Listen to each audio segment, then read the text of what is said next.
Guys, sedih lah tengok video ni daripada ahli parlimen MP Langkawi. Korang tengok dulu, nanti aku ulas. He's my brother anyway.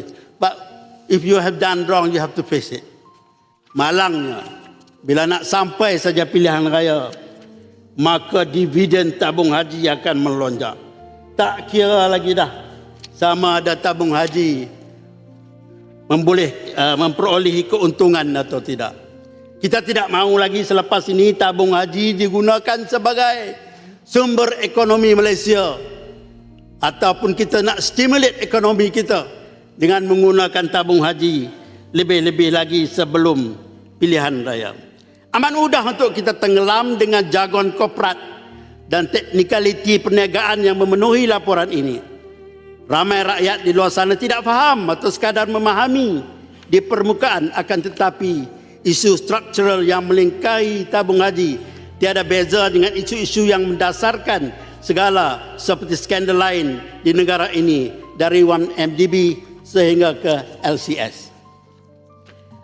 Apabila sesebuah institusi yang menguruskan wang rakyat memberi kuasa budi bicara yang terlalu luas kepada menteri, termasuk kuasa untuk menyingkirkan anggota lembaga tanpa alasan jelas, maka ruang untuk campur tangan politik akan sentiasa wujud. Ini bukan soal siapa menteri pada hari ini. Ini bukan soal kerajaan mana yang memerintah. Ini soal sistem. Bagaimanakah kita mahu katakan kerajaan ini mengambil pengajaran daripada apa yang berlaku, memandangkan masih ada lantikan politik dalam entiti berkaitan tabung haji. Sebagai contohnya, saya nak sebut nama di sini.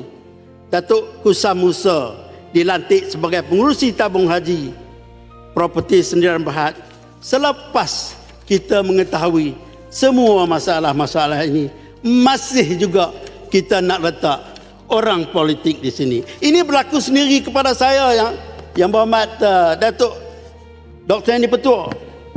Semasa saya bertanding, waktu itu saya dalam UMNO sebagai ketua bahagian, ada orang datang melawan saya, seorang menteri lawan saya, boleh dikatakan 99% ketua-ketua cawangan pergi ke Mekah. Jerai, waktu itu saya bahagian jerai. Sampai sekarang saya di jerai. Cuma saya dihantar untuk menyelesaikan masalah di Langkawi. Tapi alhamdulillah dapat juga. Saya duduk di sini, walaupun orang yang saya kalahkan itu is my legend. Tapi tuan-tuan, apabila pertandingan